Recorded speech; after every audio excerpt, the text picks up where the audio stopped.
Hello guys, welcome back to my channel. আজকের ভিডিওতে যে টপিকটা নিয়ে ডিসকাস করব সেটা হচ্ছে আজকের মার্কেটের কি পরিস্থিতি ছিল এবং তার সাথে আগামী দিনের মার্কেটের জন্য কিভাবে আমাদের মার্কেটটাকে অ্যাপ্রোচ করা উচিত বা কিভাবে আমাদের এই টাইপের মার্কেট থেকে প্রফিট বানানো উচিত বা তার জন্য কিছু আইডিয়াস। তো প্রথম কথা হচ্ছে আমরা যেটা দেখতে পাচ্ছি যে আজকের ডেটে যে মার্কেটটা ছিল সেই মার্কেটটা ইনিশিয়ালি বেশ ভালো রকম পজিটিভ সাইডে যায় এবং গতকাল রাত্রে ইউএস মার্কেটে ইউএস এর যে মিলিটারি বেস সেই মিলিটারি বেসের একটা বেশ বড় রকমের যে ইম্পর্টেন্ট যে এয়ারক্রাফট বলা হয় বা হেলিকপ্টার সেটাকে ইরান ধ্বংস করে দেয় এবং তার জন্য এরকম একটা নিউজ আসে এবং তার জন্য আমরা গতকাল ইউএস মার্কেটে প্রায় 3%-এর কাছাকাছি ফল দেখেছিলাম এবং পরবর্তীকালে সেই ফলটা আস্তে আস্তে রিকভারও হয়ে যায় ইউএস সেশন এর মধ্যেই। তো আজকে সেই মার্কেটের এফেক্টটাকে ধরে বা আমাদের অপশনের যে কন্ট্রাক্ট সেই কন্ট্রাক্ট অনুযায়ী আজকে দিনের শুরুতে মার্কেট যেভাবে আপসাইড যায় সেইভাবেই আপসাইড যাওয়ার মতো যে সিচুয়েশনটা ছিল সেই অনুযায়ী মার্কেটের মধ্যে আমরা একটা আপসাইড দেখলাম। কিন্তু দিনের মধ্যভাগ থেকে আবার ইউএসএ নতুন করে রিটালিয়েট করতে শুরু করে এবং এই অ্যাটাকের পরিমাণ তারা যে বাড়াতে চলেছে সেই বিষয়টার একটা ইঙ্গিত দেয়। ক্রুড অয়েল প্রাইস ইত্যাদি সমস্ত কিছু ধীরে ধীরে বাড়তে শুরু করে এবং ফলস্বরূপ আমাদের মার্কেটের মধ্যেও আমরা বেশ ভালো রকমের একটা শার্প ফল পাই। তো যাই হোক, সেই পার্সপেক্টিভ থেকে দেখতে গেলে আজকের ডেটে আমাদের মধ্যে মানে আমাদের মার্কেটের জন্য যে সমস্ত ইম্পর্টেন্ট নিউজগুলো রয়েছে, প্রথম হচ্ছে ইরানের পরে আরো মিসাইল এবং ড্রোন অ্যাটাক করছে ইউএস এর যে সমস্ত বেস আছে সেইগুলোর উপর। তার সাথে সাথে ট্রাম্প বিভিন্ন রকম ক্লেম করছেন যে ইরান অ্যাকচুয়ালি ইকোনমিক কোল্যাপসের দিকে যাচ্ছে ইত্যাদি ইত্যাদি বিভিন্ন ভাবে যুদ্ধের একটা যে সেন্টিমেন্ট সেই সেন্টিমেন্ট বা নেগোসিয়েশন সেন্টিমেন্টটা যাতে তার দিকে থাকে সেই সমস্ত কারণে। নেক্সট যে বিষয়টা ইম্পর্টেন্ট আমাদের মার্কেটের জন্য সেটা হচ্ছে আরবিআই নতুন করে ফোরেক্স যে ট্রেডিং হয় অর্থাৎ ব্যাংকস যেভাবে ফোরেক্স করে, তো সেই ব্যাংকস এর উপর ফরেক্স সোয়াপ এর উপর একটা নতুন ধরনের ফেসিলিটিস আনতে চলেছে এবং এই যে ফেসিলিটিসটা আনতে চলেছে এটাকে বলা হবে এফসিএনআর ডিপোজিট। এবং সেই ক্ষেত্রে যেটা আমরা দেখতে পাবো সেটা হচ্ছে 3 to 5 ইয়ার্স এর মতো একটা টেনিয়ারের ওপর এই জিনিসটা করা হতে চলেছে। তো এটা ব্যাংকস এর জন্য যথেষ্ট ভালো। এই নিউজটা আসার জন্যই আজকে আমরা ব্যাংকের মধ্যেও বেশ 1.5%-এর কাছাকাছি একটা বড় রকমের র‍্যালি দেখেছিলাম। Last but not the least একটা ইম্পর্টেন্ট নিউজ সেটা হচ্ছে রিলায়েন্স ইন্ডাস্ট্রিজ মেটা বা ফেসবুকের সাথে তারা একটা কোলাবোরেশন করছে যেখানে তারা একটা hyper scale AI data centre বানাতে চলেছে জামনগরে এবং সেই এবং এটার পরিমাণ দাঁড়াবে হচ্ছে 168 মেগাওয়াটের বেশ রিনিউয়েবল পাওয়ারের বেশ বড়সড় একটা এআই ডেটা সেন্টার রিলায়েন্স বানাতে চলেছে। তো এই পজিটিভ নিউজগুলোর জন্য রিলায়েন্সের শেয়ারের মধ্যেও একটা পজিটিভ আউটলুক ধীরে ধীরে তৈরি হচ্ছে। এখন যে বিষয়টা ইম্পর্টেন্ট আমাদের আজকের ডেটে যে মার্কেট সেই মার্কেট দেখতে গেলে প্রথম দিকে আপসাইড তারপরে ডাউনসাইড যেমন বললাম সেইভাবেই প্রত্যেকটা জিনিস প্লে আউট হয়েছে।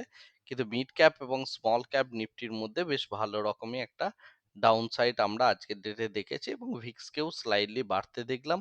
ইউএসডি আইএনআর মোটামুটি ভাবে ফ্ল্যাট এবং তার সাথে বিটকয়েন প্রাইসও রীতিমতো একটু ফল করেছে এবং ইউএস এর যে বন্ডের ইল্ড সেই বন্ডের ইল্ডও মোটামুটি ফ্ল্যাট।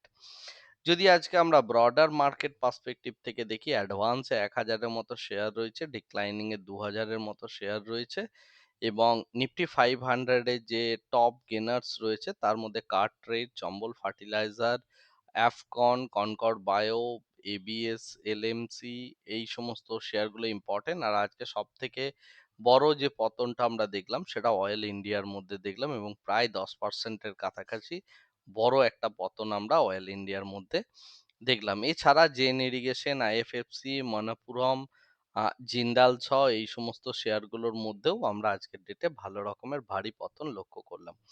যাই হোক, যদি আমরা নিফটির হিট ম্যাপ দেখি আজকের ডেটে তাহলে যেটা দেখতে পাচ্ছি যে ব্যাংকিং স্পেসটা যেটা বললাম আরবিআই এর এই সমস্ত অনুমোদনগুলো আসার ফলে প্রাইভেট ব্যাংকিং স্পেসটার মধ্যে ভালো রকমের একটা পজিটিভিটি রয়েছে, বিশেষ করে HDFC, Axis, ICICI, Kotak Mahindra এই সমস্ত ব্যাংকস এর মধ্যে।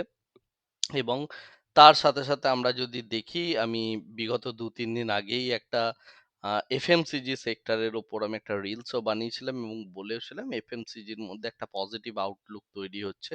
তো সেই দিক থেকে দেখতে গেলে Hindustan Unilever, ITC, Nestle, Dabur এই সমস্ত শেয়ারগুলো আজকের ডেটে কিন্তু দেখতে গেলে একটু পজিটিভ সিচুয়েশনের মধ্যে দিয়ে গিয়েছে।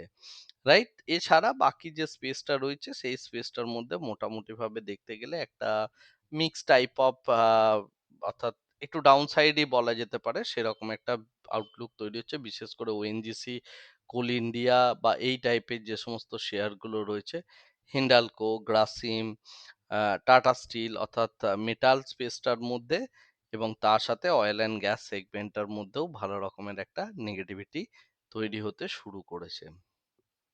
এনিওয়েজ, আমরা যদি আজকে সেক্টরাল পার্সপেক্টিভ থেকে দেখি শুধুমাত্র এফএমসিজি ছাড়া বাকি সমস্ত সেক্টর কিন্তু আজকের ডেটে রেডে ক্লোজ হয়েছে এবং এর মধ্যে সব থেকে ইম্পর্টেন্ট হচ্ছে Nifty media, reality, oil and gas, metal এবং তার সাথে ডিফেন্স, এই সমস্ত কনজিউমার ডুরেবলস, এই সমস্ত সেক্টরগুলো কিন্তু রীতিমতো 1% বা তার থেকেও বেশি পরিমাণ পতন ঘটেছে আজকের ডেটে। যদি আমরা গ্লোবাল মার্কেট পার্সপেক্টিভ থেকে দেখি তাহলে গ্লোবাল মার্কেট পার্সপেক্টিভ থেকেও সমস্ত কিছুর মধ্যে একটা নেগেটিভিটি আসছে, বিশেষ করে ইউএস মার্কেট, ইউরোপিয়ান মার্কেট এবং তার সাথে আমাদের এশিয়ার সব থেকে বড় যে দুটো মার্কেট রয়েছে জাপান এবং চায়না, সেখানেও কিন্তু নেগেটিভ আউটলুক আমরা এখানে দেখতে পাচ্ছি এবং এই নেগেটিভিটিটা কিন্তু অ্যাক্রস দ্য বোর্ড সমস্ত জায়গার মধ্যেই আস্তে আস্তে ফ্লোট করছে। একইভাবে যে কথাটা বলছিলাম যে ইসরায়েল, ইরান এবং ইউএস এর মধ্যে পিস ডিলটা না হওয়া এবং এটাকে কেন্দ্র করে কন্টিনিউয়াস মার্কেট ভোলাটিলিটি যেরকম রয়েছে, ঠিক একইভাবে কিন্তু আমাদের ব্রেন্ট, ডাব্লিউটিআই এই সমস্ত ক্রুড অয়েল প্রাইসগুলো আস্তে আস্তে শুট আপ করেছে। বর্তমান সময়ে অর্থাৎ আমি যে সময় ভিডিও বানাচ্ছি সেই সময় আরো বেশি পরিমাণ শুট আপ করেছে এবং উল্টো দিক থেকে দেখতে গেলে গোল্ড, সিলভার, কপার অর্থাৎ বেস মেটাল, প্রেসিয়াস মেটাল এই পুরো পার্সপেক্টিভ থেকে পুরোটাই একটা ডাউনফল দেখিয়েছে। কিন্তু আমরা যদি এনার্জি প্রাইসেস দেখি, অর্থাৎ ন্যাচারাল গ্যাস থেকে শুরু করে ক্রুড অয়েল সমস্ত কিছুই বাড়ছে। তো এই বিষয়টা যদি কন্টিনিউ হয় তাহলে মার্কেটের ওপর একটা প্রেসার থাকবে এবং মার্কেট যে ভোলাটিলিটির মধ্যে দিয়ে যাচ্ছে এই ভোলাটিলিটিটা থাকবে। এখন নিফটির ওপেন ইন্টারেস্ট পার্সপেক্টিভ থেকে আমরা যেটা দেখতে পাচ্ছি যে 23,200 এই যে স্ট্রাইক প্রাইসটা রয়েছে, এখানে কিন্তু কল রাইটিং, পুট রাইটিং দুটো সাইডে অ্যাড হয়েছে এবং এই মুহূর্তে মার্কেটের জন্য যে রেঞ্জটা তৈরি হচ্ছে সেটা কিন্তু 23,300 থেকে আমরা 23,000 অব্দি বলতে পারি। অর্থাৎ 23,300 যে স্ট্রাইক প্রাইসটা রয়েছে এই স্ট্রাইক প্রাইসটাকে যদি টপ খায় এবং 23,300 পুট রাইটিং যদি এক্সেস পরিমাণ বাড়তে থাকে, তবে আমরা 23,500 অব্দি বা 23,400 অব্দি এক্সপেক্ট করব। বাট এই মুহূর্তে যেটা দেখা যাচ্ছে 300, 400, 500 এই তিনটে স্ট্রাইক প্রাইসে রীতিমতো কল রাইটার রয়েছে এবং বেশ ভারী মাত্রায় রয়েছে। সুতরাং এই যে আগামীকাল, পরশু এই সময়টার মধ্যে এই স্ট্রাইক প্রাইস গুলো অতিক্রম করাটা একটু যথেষ্ট টাফ হবে মার্কেটের জন্য। ইম্পসিবল সেটা আমি বলছি না, বাট সিচুয়েশনটা কিন্তু টাফ হতে চলেছে কারণ আপসাইড এ পরে ধীরে ধীরে ক্যাপ হয়ে গেছে। তো সুতরাং আমরা যদি 23,200 স্ট্রাইক প্রাইসে কল রাইটিং হিউজ পরিমাণে বাড়তে দেখি তাহলে আমরা একটা ডাউন সাইডের প্ল্যান করতে পারি এবং সেক্ষেত্রে ডাউন সাইড কিন্তু 23,000 অব্দি আসার একটা পসিবিলিটি বা প্রবাবিলিটি তৈরি হচ্ছে। যাই হোক, মার্কেটের মধ্যে বসে ওপেন ইন্টারেস্টের চেঞ্জ দেখে যদি আপনি এই টাইপের ট্রেড গুলো করতে পারেন, তাহলে অবশ্যই আপনি এখান থেকে আশা করি একটা প্রফিট বানাতে পারবেন। আজকের ভিডিওটাকে আর এর থেকে বেশি দীর্ঘায়িত করছি না, ভিডিওটাকে এই জায়গাতেই স্টপ করছি। Thank you very much. Bye bye. Tata.